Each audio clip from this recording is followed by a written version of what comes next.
Vous êtes sur Pépé Soup. Si vous venez de nous prendre en cours, ne défilez surtout pas et tentez de gagner une recharge Move gratuite en suivant cette édition d'information.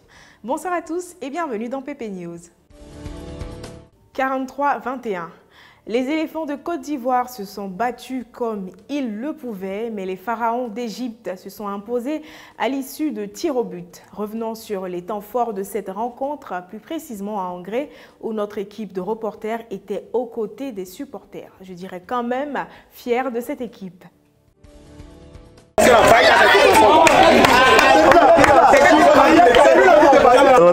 a assez de difficultés, mais je pense que c'est un match de football. L'Égypte aussi est venue pour gagner. On est bien lancé. Chacun développe son jeu, mais je pense que la Côte d'Ivoire va remporter le match 3-0. C'est mon pronostic, 2 buts de Haller. Regardez les Ivoiriens. Regardez les Ivoiriens. On ne va pas se mentir, mais tout un peuple est déçu. Nous, penalty là, vraiment, moi-même quand on a dit penalty, ils n'ont pas conscience qu'on devait perdre le mal qu'ils nous font. Peut-être qu'on a vu le penalty, on a vu le mal qu'ils nous font, en fait. Parce qu'il y a d'autres qui boivent de l'eau, peut-être ils ont commencé par la bière. Mais tu vois, tout ça, c'est l'Afrique. Tout ça, c'est la Côte d'Ivoire. On est déçus. Vraiment, on est déçus. 92-26. Toujours du sport avec un personnage très particulier. Brûlé de la graisse, il n'en a pas eu besoin pour obtenir aujourd'hui le corps de rêve qu'il a toujours désiré. Frêle de nature, la muscu a été pour Kamagaté Khalifa une véritable porte vers le bien-être. 81-03. Nous sommes à Boaké, une ville située au sein de la Côte d'Ivoire, dans la région du Béké, et c'est précisément au quartier Nimbo, précisément dans le gymnase de Boaké, que nous avons fait la rencontre de Kamagaté Khalifa Ahmed, dit Gueye Bourgeois. Faut dire que là, ce père que vous voyez là, il n'est pas coach sportif, il est juste dans l'immobilier et aussi dans les histoires de sécurité. Mais tu vois que là, tu peux pas être patron des gens de sécurité qui sont gbogbo et puis toi-même tu es fingal. Donc là, c'est dans ça que depuis 2015 là, lui il a décidé de venir se rendre à Gbolo. Bon, par rapport au travail du qu'il est en train de faire là, on va lui poser la question, il va nous dire le comme que quoi de ce qu'il est là fait. Écoutons-le. J'étais très mince. Voilà, très mince. C'est à force de faire que j'ai acquis cette masse corporelle. Et aussi les jambes, parce que quelqu'un qui a la masse, il faudrait qu'il puisse poser sur ses pieds. Bon, famille, c'est ça qui est ça, hein. C'est ça qui est là aussi. Faut croire que là, si vous avez bien écouté ce que le vieux père Gueye Bourgeois a dit là, pour ceux qui veulent devenir à Gbolo là, en tout cas, travaillez tout quoi.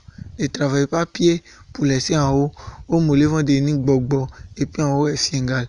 Ne travaillez pas en haut aussi pour laisser vos pieds en haut est gbo et puis en bas est petit comme pantalon batio. Donc là, j'espère que là, vous avez compris. Direction le village de Bassawa dans la région du Hambol. Afin d'avoir une communauté mieux organisée et plus structurée, les résidents ont décidé d'élire un chef de quartier en la personne de Ouattara Souleymane. En sa qualité de premier responsable, il donne les critères à remplir pour être élu et profite de nos caméras pour interpeller les autorités compétentes sur les difficultés rencontrées dans cette localité. 54-61. Bassawa, région du Hambol. Ici là, quand j'arrive net, voici problème à gauche, population à droite. Tout ça pour dire que les gens d'ici là, ils n'ont pas une vie facile. Si vous voulez, prenez un stylo et on va à la ligne. Premier tiret, problème d'eau. Deuxième tiret, problème de route, problème de réseau, chômage. Si tu veux là, on peut continuer. Mais c'est pas parce qu'il y a tous ces obstacles que les gens vont se laisser abattre. Au contraire, les jeunes d'ici se sont organisés pour élire un président dénommé Ouattara Souleymane. Aujourd'hui, à notre micro, il va nous dire quels sont les différents critères pour être président. Ensuite, le devoir d'un président fait lancer un appel aux autorités compétentes. Pardonnez, suivez.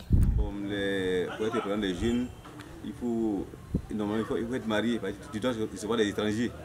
Voilà, bon, il faut avoir un moyen de déplacement.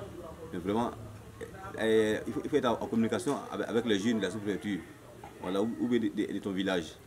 Pour le moment, c'est les petits critères qui sont là. Les étrangers, il faut les loger, il faut s'occuper d'eux. Bon, vraiment, c'est pas facile. À chaque fois, il faut recevoir des étrangers. Les travaux qui sont dans les villages, il faut regrouper les jeunes pour faire les travaux. Et pour regrouper les jeunes, c'est pas facile. Donc voilà, Le père Suleiman et ses frères ont l'impression d'être abandonnés. Comment au 21e siècle, pour convoquer une réunion, on est obligé de passer de bouche à oreille ou encore de taper tam-tam? Même pour faire une activité là, c'est la vieille méthode du Moyen-Âge qu'on utilise. Ils ont lancé un SOS aux compagnies téléphoniques, rien. Ceux d'ici même, on n'en parle pas.